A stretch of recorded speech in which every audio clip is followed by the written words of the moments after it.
Hello, welcome. Welcome to week one of this great semester. We have this class called Human Development, and I am Brady Daniel. I am actually going to be your professor walking alongside you during this semester. Now, you have a textbook, you have Blackboard, we have opportunities to correspond with one another through those, and I want you to be very engaging in this class. I want you to respond when other people respond to your Blackboard post. I want you to be able to ask questions. I know that sometimes it may seem monotonous.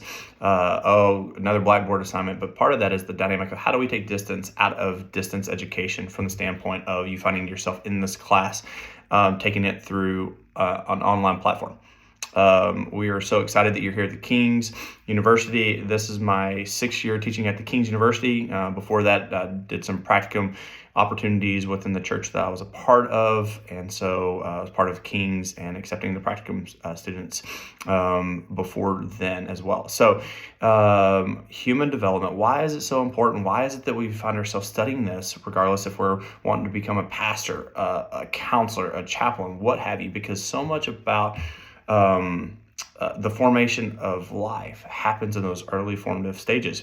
I remember growing up, my dad used to make us watch National Geographic. He didn't make us, but typically when he had the remote, that's what it is that we found ourselves watching.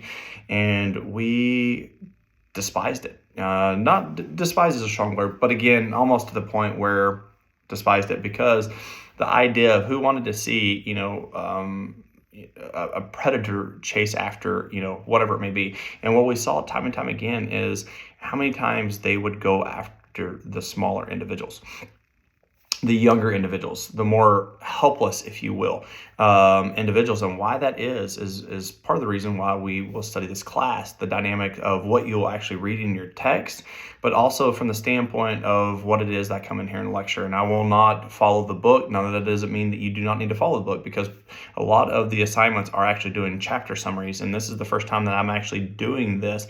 And part of that is that dynamic, because this lays such a foundation, and I don't want you to miss anything that you're reading. Now, with that, I've gotten a couple emails from individuals saying, "Hey, Brady, I can't find the book. Hey, Brady, I haven't got my book in," those type of things like that. So do not worry.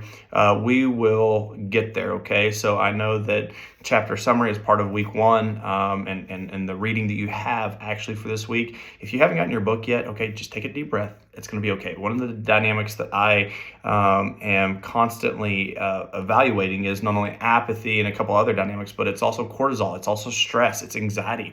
One of the areas that I spend a lot of time actually counseling people in is the dynamic of anxiety. So in this class, I do not want to create the idea of doing something that's going to be anxiety inducing. Now, with that being said, there are things that we need to get accomplished, just as in anything. And so in that, can that bring in anxiety? Yes. Well, I just thought you just said that you don't want to do anything that's going to be able to bring in anxiety.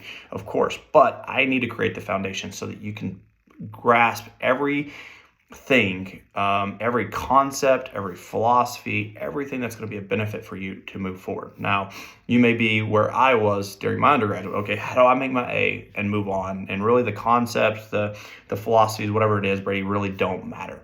That's where I was. That's where I was as an undergrad. And as I started off as a counselor, and in the church and out of the church, I had to go back and learn a lot of things that I actually made A's in, because I studied it, learned it, didn't allow it to be absorbed. So if you can learn anything from me, as the Dr. Great Howard Hendricks used to say, wise people learn from their mistakes, wiser people learn from other people's mistakes. So I always like to lay that foundation out there, so therefore you can learn from my mistakes. So therefore, as you are in this, for the next 7 weeks, you allow this class to be absorbed so that you have a better understanding of why it is that the Kings, that the field of academia would want you to take a class such as this, okay? So before we get started, make sure you look over the syllabus, make sure you have familiarized yourself with the syllabus, make sure if you're anything like me, you like to write it down, you have it on your calendar, when things are due, when things are not due, and you just have that down, so therefore that doesn't cause any additional anxiety of, oh my goodness, I forgot that. Well, it's on the calendar, you're ready, you're prepped, you're ready to go. And I know a lot of times within the Blackboard, going back to the Blackboard thing, People, I just need to throw up a post. Take your time. Write something that's going to be engaging. Write something that's going to be challenging. Write something that's going to be something, hey, the author said this. I liked it because I'm supposed to like it. Well, if it challenged you, Brady, I didn't care for what the author said. Okay, now we want to make sure that we're being honoring. But okay, great. Why? I loved what the author had to say here. Why? How is that applicable? What you're going to find if this is your first time taking me during your degree plan is I am so interested in how you're going to be applying this, because when you're out there sitting across from a person or multiple people, whether it's marriage, whether it's family, whatever the dynamics look like, I want you to be prepared of sitting in that chair saying, okay, how is God moving through me to be able to create the apparatus of hope so that they can take a step? Because if not, and I'm sitting there thinking, well, let me go back to my text. In those moments, well, Brady, God's speaking to me. Absolutely. But I can't tell you how many times God has spoken to me utilizing something of formative that I got from some dynamic of research. Now, does it attach to scripture that found it? Yeah, absolutely. Well, Brady, I just need to study the Bible. Great. Absolutely. Love the Bible. Being a believer myself. What about the people that have been wounded or maybe hurt by a church to the extent that they don't even want to hear about any dynamics of the church? Well, Brady, that's not kind of the practice I want to run or be a part of a practice, understandably so. I had an individual one time, I had my Bible open on my table. The individual came in, saw the Bible, and almost... So that gave us our first dynamic to really kind of talk about. So human development. When you think about counseling, when you think about help, what is it that really kind of is the thing that, counselors, they're just going to ask you about your mom and dad? Well, why is that? Why is it that you feel that counselors are only going to ask you about mom and dad? What's the purpose? Is there a point? Is it because we were trained to, hey, just ask them about this? Or is it we're trying to get context? That if we can understand the atmosphere, if we can understand the conditioning, if we can understand the formations of the subconscious, then as a result of that, we may have a better understanding of why we do the things that we do. And one of the things I like to help people understand is to reverse engineer things back down to the very core, excuse me, so they can see, because I believe everything is done in the motivation, the need, not the motivation. The need is legitimate. The expression can be illegitimate. And usually that illegitimacy within the expression is usually what brings people into counseling. But the dynamic of, hey, I saw this. Okay, well, if we look back, what really was in essence that we're looking at? Was it intimacy? Okay, is intimacy bad? Well, depending upon how we go about, well, again, that's the expression, but really true, the intimacy. Oh, well, okay. Was it about connection? Well, yeah, it's connection. Well, depending upon the expression, again, just looking at the core. And so in that, when we can sit there and understand and help people reverse engineer things back down to need, then as a result of that, it helps them understand their why. So that therefore they'll stop beating themselves up emotionally, trying to stop, Brady, stop doing that. Why do you do that? Well, again, in that, the dynamic of pain demands a response. And if we look at that pain and see that introspectively, then as a result of that, we're questioning ourselves, which can be okay as long as we're inviting God into the premise to allow him to drive that. But if we're driving it on our own understanding, just as scripture says not to, then as a result of that, we are going to justify that pain in some way of creating a belief and or subconscious orientation that as a result of that's going to probably cause more and more issue, not only in the present, but moving forward as a result. Welcome to human development. Why do we do what we do? And what we see early on is how our parents interact with us, don't interact with us, how our grandparents, how the people around us in those early formative years. Research says 7. First 7 years, according to research, we're in a theta brain frequency to the extent that, guess what, everything is being absorbed. Think about it as a big bucket, putting a sponge in there to the point of pulling that sponge out and the bucket's dry. Why? Because the dynamic of every drop of water is in that sponge. This is what these early formative years are. Consciousness to the extent of what is it? Is it really there? Is this the reason why we're constantly having to tell kiddos time and time again, hey, did you brush your teeth? Hey, did you pick up your room? Hey, did you... The dynamic. And what we see as we go through within this lecture, the idea of the 8 stages of human development, as we look at, the formation from Erik Erikson, and again, there's going to be dynamics that my lectures will follow with the text. There's going to be times that it doesn't, and that's perfectly fine. You can skip ahead if it is, Brady, that what you spoke on isn't until chapter 8. Okay, well, if reading today is this week is chapter 1 and 2, read chapter 1 and 2. But if you feel the need, go into chapter 8, look at it, get some context to help you within these lectures, then please do so. Again, this is about you. This is about how do you allow this opportunity that God's given you to create a foundation for you to absorb what needs to be absorbed. Well, Brady, do you have all this stuff memorized? Of course not. But the dynamic of what is it that I want to create as you think of a helping individual? Well, knowing that God is the God of awareness. Then the dynamic of helping people that are coming in that are hurting, helping them understand awareness. Well, Brady, if they're hurting, aren't they aware? Yeah, they're aware of the pain. And we understand that pain demands a response. And a lot of times that idea of the response is, how do I get the pain to stop? Well, the dynamic of the pain is to get our attention, just understanding that pain is universal. And a lot of times the dynamic is always through. The dynamic of Moses in the Red Sea. Red Sea before him, Pharaoh and his armies behind him. As a result of that, there are really 2 options, either through or back to old ways. Psalm 23, even though I walk through the valley of the shadow of death, right? The idea is either through or back to old ways. And the dynamic of when you think about this from a neurology, the idea is, and understanding the thesis, if I can call it that, of Jesus is metanoia in the Greek, to think differently, to change the way that I think about what it is that I'm experiencing. And so if I'm experiencing this and I'm thinking about this, then how do I think differently based upon this? And we see this time and time and time again. And as what you see is even the dynamics of, whether it's in Genesis of Jacob and Esau, the dynamic of their parents, how did that impact even in the dynamic of how they express themselves? And what we see is really examining Scripture through these classes and through these lenses. What we find is, wow, not only was the Bible always been interesting, but I feel like it takes on even that much, much more double infinite, that it increases the interest of Scripture.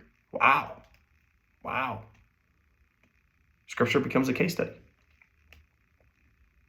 How do we take that and learn from that? If we were sitting there counseling Esau from a standpoint, what would we communicate? Knowing that his dad loved him, but his mom loved his brother?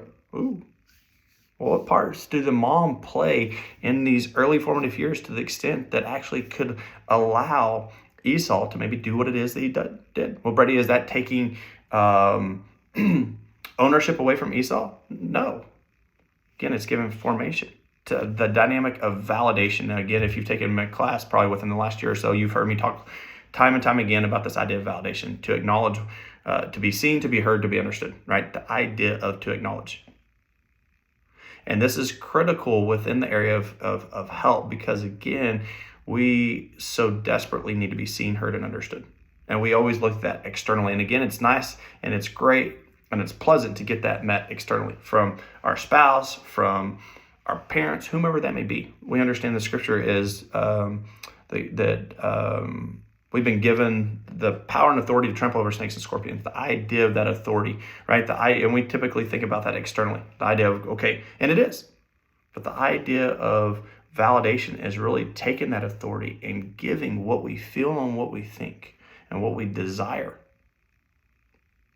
Which I get a lot of pushback in counseling. The idea of desire, want. Well, Brady, what if it's not? Well, again, let's acknowledge it first. Own it. Invite God in it so we can express it. And you're going to hear that through the process of this. Acknowledge, own, invite, express, renew our mind. Okay. So the dynamic of all these things can actually put us there. So the 8 stages of human development. Okay. First stage, trust must versus mistrust. Well, we see this in time and time again. Old studies of conditioning, old studies of whether you look at like babies in orphanages, the idea of how apathy can actually come into an individual's soul from the standpoint of if they're crying and, does their caregiver meet and respond to their basic needs if a cry is met? Now, these like old research from orphanages and things of that nature. And I know that not all orphanages, but in the correlation of these research, the idea the baby cried, caregiver looked, okay, has been changed, is fed, so therefore the baby's fine, right? But what about the emotional need of whatever it is that allows the baby to cry? What about touch and embrace and things of that nature? And so if the caregiver is able to meet this need, then what does that give that baby? What does the baby gain as a result of the caregiver being able to move forward and be able to allow them to be embraced?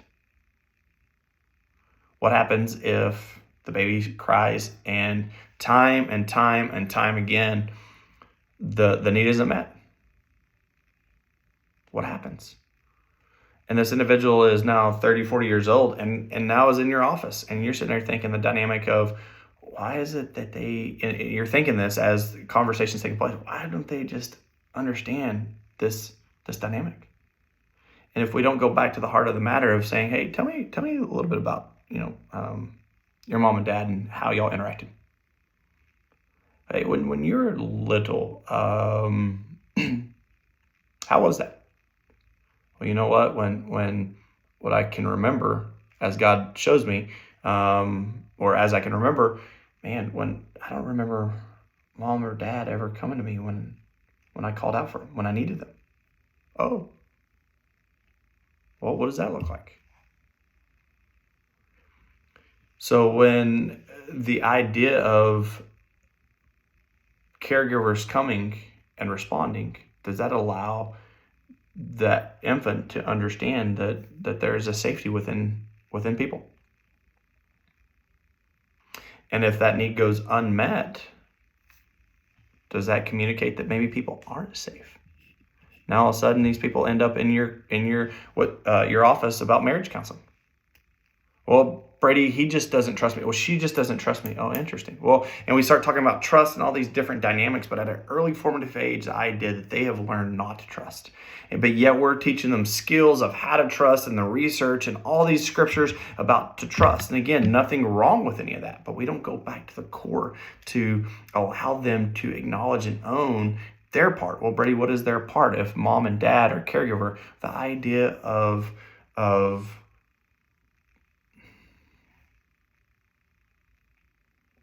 the decision that was made. Well, Brady, at this age, decisions, yeah, pretty fascinating, right? The idea that why cry? No one's going to come. Why? And really what it is actually sheltering that dynamic, being able to build a wall around that. Guess what? If no one's going to meet this need, then guess what? It's on me. And we see this time and time again at an early age. Okay, stage 2, autonomy versus shame and doubt. This kind of builds upon the first stage. If the caregivers encourage them to be independent and explore the world on their own, then this gives them a sense of efficiency. The idea of being able to understand that, guess what? I have autonomy. I am my own person. And we see this within kind of the, what do we call it? The terrible twos, which I really despise that terminology. Despise is a strong word. Dislike that terminology. Why? Because the idea of when we hear the word no, what is it that the child is saying? We hear no of disobedience, but really from the standpoint, is that really where a child is? Well, again, you get to determine that, but I hear it from a place of, I am my own person. I am not you, dad. I am not you, mom. I am my own person. And the only way that they can verbalize that is through a no. So in that, if we hear no, and then we respond based upon what we think it is, well, disobedient, don't you tell, whatever it may be, then as a result of that, What is it that we're communicated to that child if we miss it? Now, if it is disobedience, then okay. But if it's not disobedience, if it's from the standpoint of them trying to learn how to be themselves, that guess what, Dad, I'm not you, I am me. Well, again, we want them to have that. But if we misunderstand their verbiage of that, then as a result of that, we can actually be communicating, guess what, it's not okay for you to be yourself. And we see this in the dynamic of how we can respond back in shame. The idea of never allowing them to explore. And you see this within toddlers, the idea of mom and dad, or mom or dad being at church or the grocery store, whatever it is, and the idea of them being close, and all of a sudden them getting a little bit more autonomy and really going out and exploring, and all of a sudden they look up, see a stranger, and they run back to mom and dad, Well, are they given that ability to be able to go out there and explore? Or are they constantly, hey, come back over here, it's not safe. Hey, come back over here, it's not safe. Come back over here, it's not. Now, again, we want to make sure that we're protecting and covering our children, of course. But the dynamic of, are we teaching them how to take steps and eventually one day leave the nest, so to say? Because if not, then what does that communicate? It can create the idea of doubt that I don't have what it takes, which is a core belief. Am I loved? Do I have what it takes? Am I loved? Do I have what it takes? Am I loved? Do I have what it takes? And really, if you go back into the stage one, the idea of trust versus mistrust can be correlated. Am I loved? And the needs that I have, are they met? And can I associate that being loved? Because again, an infant, to the dynamic of, do I have what it takes? Does mom and dad, does caregiver actually believe that I have what it takes? Or that as a result of that, the example they give is, if a toddler wants to walk without assistance in a safe area, the caregiver should encourage this autonomy by allowing the independent behavior. If the caregiver insists on holding the toddler's hand, even when it's not necessary, then the attention can lead to doubt later on in life. Think about that. And so now all of a sudden, 20, 30, 40, 50 years, that individual ends up in your office dealing with something, and as a result of that, constantly doubts themselves.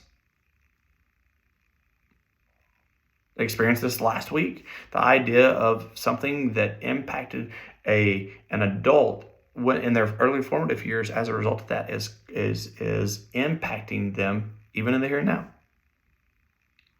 And hopefully what you can see through this lecture and through this class is understanding some of these dynamics of what is it that they didn't get. Just as Freud, and again, I understand that you typically, when that name gets brought in, you're like, but again, I like Freud in a lot of ways. Talked about the conscious, talked about the subconscious. So does Jesus. Well, Brady, are you correlating Jesus and Freud? No, but a lot of their message can be similar in some ways. Okay, so the dynamic of what Freud believed through his psychosexual development, for those of y'all that have taken intro to psychology, theories, those type of classes, the idea that he believed in this idea of fixation, that if we didn't get something in those developmental stages, that the idea would be that we fixate, that we would stay put and we wouldn't actually move forward. Well, how does that translate over to here? Because we see people 20, 30, 40 years old as they enter our office from a chronological orientation, but as a result of that, from an emotional standpoint. One of my favorite authors, Dr. Alexander Lloyd, talks about the dynamic of how majority of people are emotional 5-year-olds. And when you look at that and you read that, you're like, Brady, that's pretty offensive. And that's kind of where I was when I read it almost 7-8 years ago, something like that. But the idea of these dynamics, because again, if we don't get it, then what does that mean? Okay, stage 3, preschool years. The dynamic of children learning to assert themselves and speak up when they need something. The idea that, hey, I'm sad. Brady stole my toy, and if this assertiveness is greeted with positive reaction, okay, positive reaction, then they can learn by taking this initiation that is helpful behavior. But if they're made to feel guilty or ashamed for their assertiveness, then they may grow up timid and feeling guilty to take the lead or actually validate. And really, ladies and gentlemen, I can tell you that, Brady, when you're interacting with an individual, what is it that you want them to grow in? Awareness. Okay. And then as a result of that, from an awareness standpoint, because again, I believe God is the God of awareness. He's constantly bringing things that have been repressed to the surface so that hopefully we can acknowledge and own, invite him into those things so that as a result of that, we can take the next steps. But the dynamic of this is idea of validate.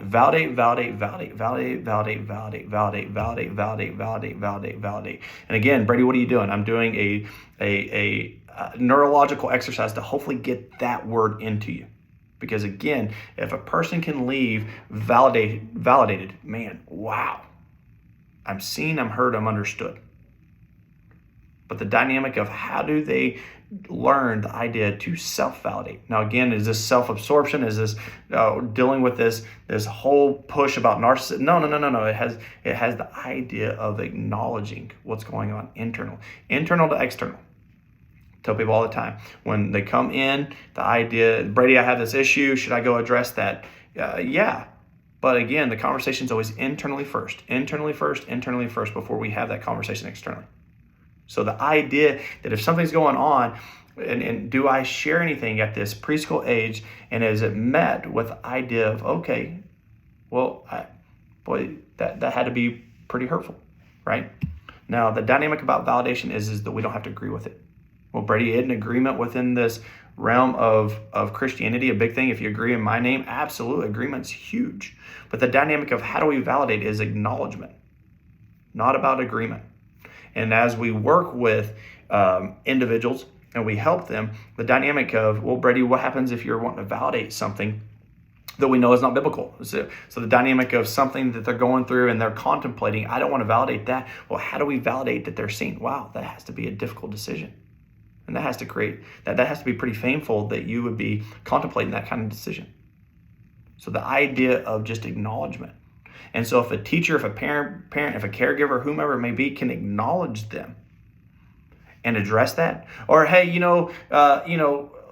you're fine, Brady, I'm sure was perfectly fine, whatever it may be, then as a result of that, what does that look like? To the point of helping them to acknowledge and own.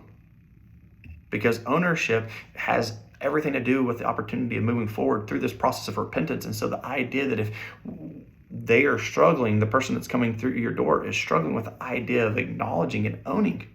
Maybe not so much acknowledging, but the idea of owning. Could it be the idea that maybe they had a bad experience in preschool? Those preschool age, the idea that, guess what, I acknowledged, I tried to communicate to my teacher, mom and dad, or whatever it is, and as a result of that, I got my hand slapped. Okay, stage 4, early school years, industry versus inferiority. This is to start to prepare themselves with your peers. The idea of how do they interact. If children feel more accomplished in relation to peers, then they develop strong self-esteem. Because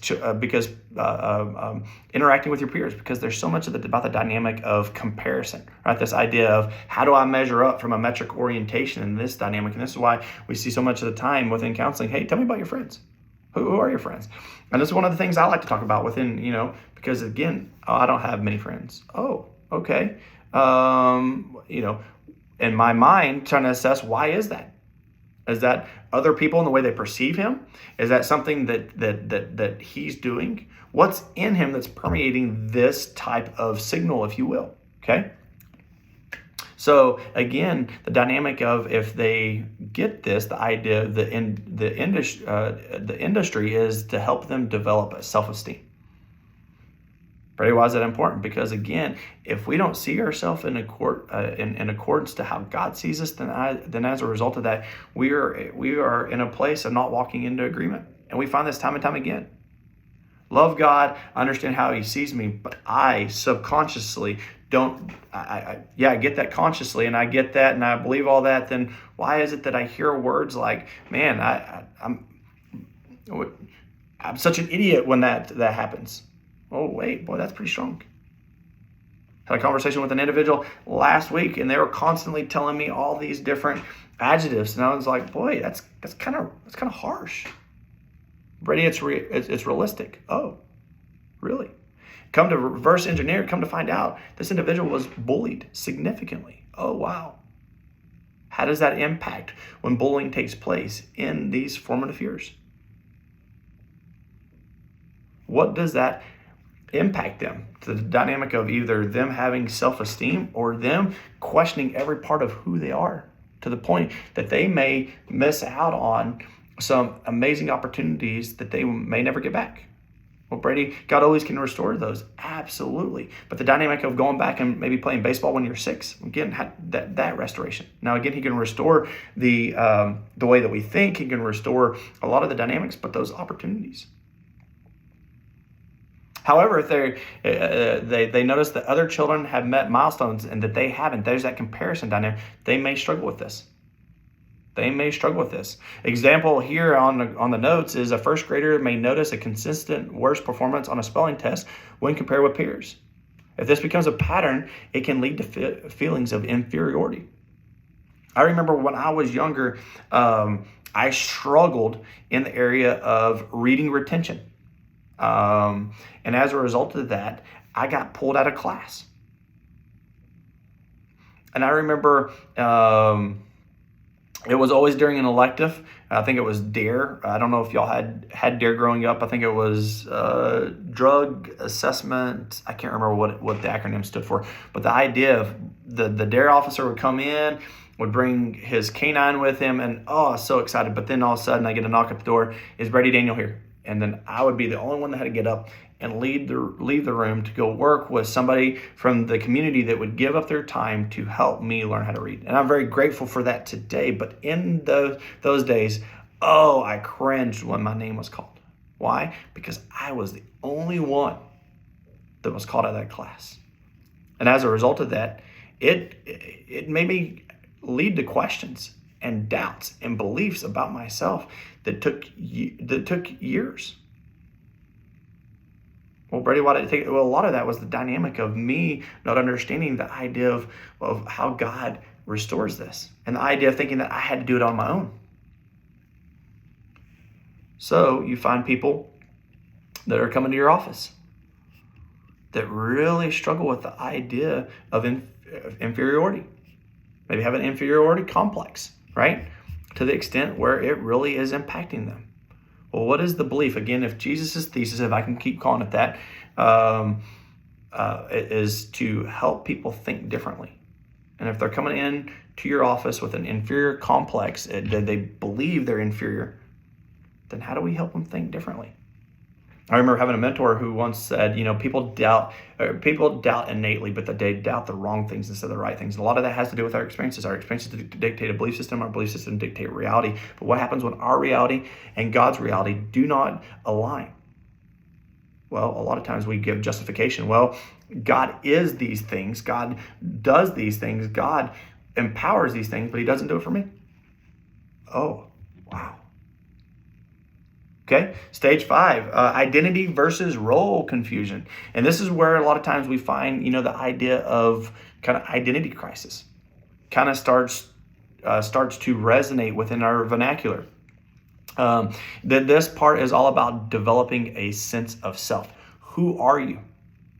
Who are you? And in today, or as long as all history, there's been a dynamic of an identity crisis. Who are you, and what is it that you're doing here?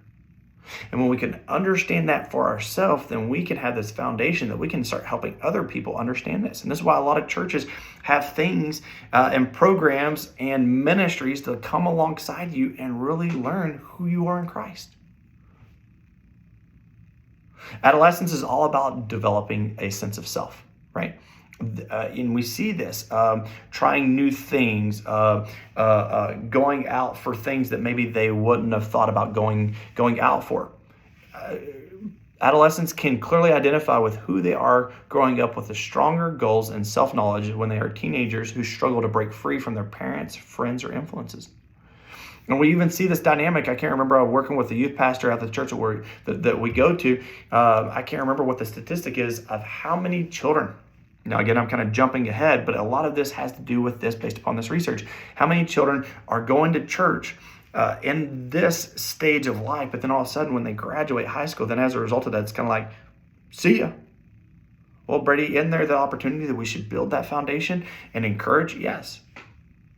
But how do we do that? Again, where the water gets muddied is in the how, the application. And this is the reason why this class is going to be very applicable, because again, I want to take the idea, well, Brady, I'm not going to be working with children. Okay, that's fair. Well, Brady, I don't plan on being doing a lot of this stuff. But again, if we fail to see how these things in these early formative years impact people to the extent of you working with this 7-year-old individual and not understanding, well, I don't get how they are where they are, then it can be impacting. Adolescents who deeply depend upon their parents for social interactions and guidance may experience more role confusion than teenagers who pursue their own interests. I remember having a good friend that, this was early. Again, I'm showing my age here, where homeschooling wasn't a big thing when I was in school. You either went, you just went to the public school. I know there's Christian and private, and there's all these different things. And then one of my good friends, he had cousins that lived way out in the boonies. And as a result of that, getting to school was really, really difficult. And so his cousins constantly only went to church with their parents. But again, the church was really, really small, and it was only adults. Not only that, but they homeschooled. And again, nothing against homeschool, love homeschool. But the dynamic of this is the opportunity of interacting with peers was limited extremely, to the point that it came time for this individual graduating and to be able to move out of the house, and struggled, caused extreme confusion and fear and apprehension and tension because of this stage 5. This idea of, what does it look like? Well, so what do you do for a living? I do this. Okay, cool. That sounds pretty cool, I guess. Well, that's what my mom wanted me to do. Oh, so is that something you want to do? No. Pays the bills. Something Dad wanted me to do. And so how much of this, going back to the idea, so what do you want? Oh, Brady, I can't communicate what I want because, again, there's not a reality of me actually getting that. Again, okay, let's take out the secondary and let's just work on the primary. What is it that you want? And actually acknowledge and own, that's that validational part. Then we can talk about the reality of whether or not you can actually acknowledge, you feel like it's a reality and or not, but what do you want? What kind of interest? And we see so many times children having to portray parents and caregivers living out through them. Dad and athletes, well, even mom and athletes, or athletics and those type of things. Well, mom, dad, grandma, grandpa, all of them went to Princeton, so therefore I have to go to Princeton. What do you want to Princeton? No. Great university, but it's not where I'm going to go. I'm going to go with my friends. How much of the child gets to pick? And if they don't, if it's constantly, or if that's what's been conditioned to the point where they don't know anything different, how does that impact them? And how does that impact them as they move forward and come into your office to address the very thing that they're struggling with? Stage 6, now we're in young adulthood, is intimacy versus isolation, which begins roughly about the age of 20, okay? People begin to solidify their lifelong bonds, okay? People are entering committed relationships and or marriages, okay? While others are forming lifelong friendships, people who can create and maintain these relationships reap the emotional benefits, while those who struggle to maintain relationships may suffer from isolation. Okay?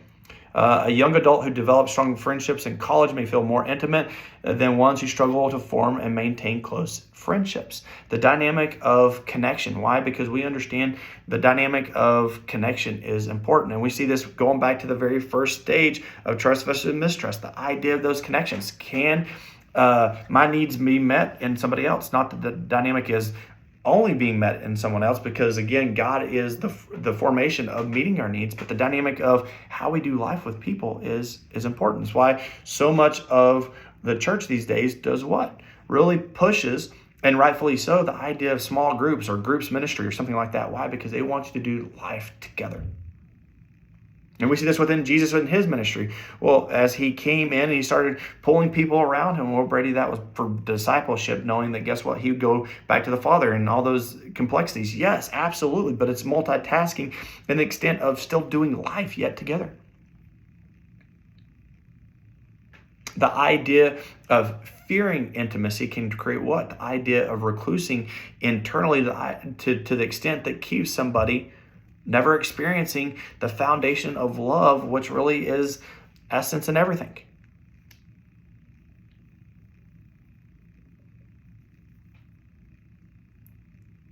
And you see how these dynamics and the deprivation of what it is that they didn't experience, or what they did experience, how it can impact them if you want to go into marriage counseling.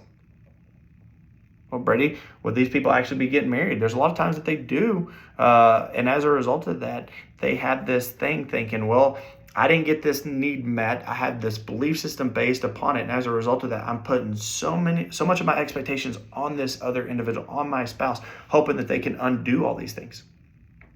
Do you see the problem in that?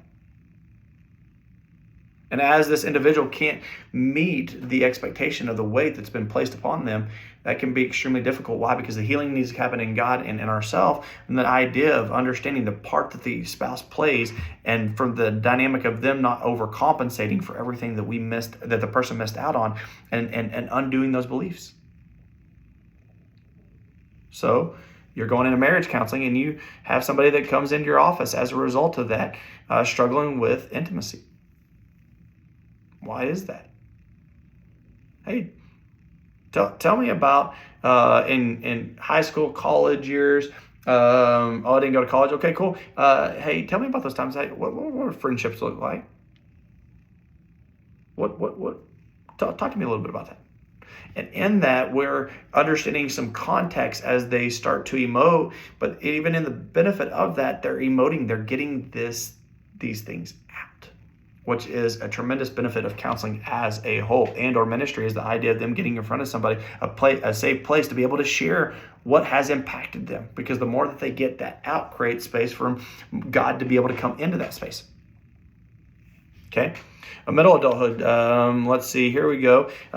People tend to struggle with contributions to society. The idea of, what is my contribution? We see this idea of what's the terminology of midlife crisis, the idea of kind of evaluating everything the person's done, hasn't done, and really kind of seeing, okay, what is it that I contribute, not only to my family, to society, to life, to the church, whatever it may be. They may be busy raising children or pursuing careers. Maybe some could be a correlation of both. They feel that they're contributing experiences, which can have a sense of leaving, a legacy. The idea of legacy starts to permeate within this time of life. The idea of, well, I didn't really have any children, but now as a result of that, where do I leave my mark? Or in work, the dynamic is I've been doing all this research to help leave my mark, so that therefore I'm leaving it a better place, because the people start wanting to know this. Because guess what? As time continues to march on, as they continue to evolve in life, the idea of death can actually start to permeate in, so that they start contemplating these type of things early on. Those who feel like that they are contributing experience, let's see, lost my train of thought. Okay, on the other hand, those who don't feel that their work or lives matter may experience feelings of stagnation. The example is a middle-aged adult who's raising a family and working in a career that presumably helps people may feel more fulfilled than an adult who is working at a day job that feels meaningless. Okay, early on, who am I? And how that translates into, so what are you doing here? And if we feel like we're here to take up space, then as a result of that, we can question the idea of mattering, right? The idea of taking up space, thus being matter. Why do I matter? Why do I matter? And the idea I matter because of understanding who I am, but what is that? How is that expressed? How is that expressed? And this is where apathy and a lot of the dynamics, and we see this time and time again in this middle adulthood, this idea of struggling about stagnation. Okay, stage 8, the final stage, late adulthood, integrity versus despair. The adult reaches the end of their life. They look back and they reflect. Adults who are fulfilled by their lives either through a successful family or meaning career, reach this integrity in which they can face dying and aging, I guess aging and dying, with peace. If older adults don't feel that they've lived a good life, then they have the risk of falling into despair.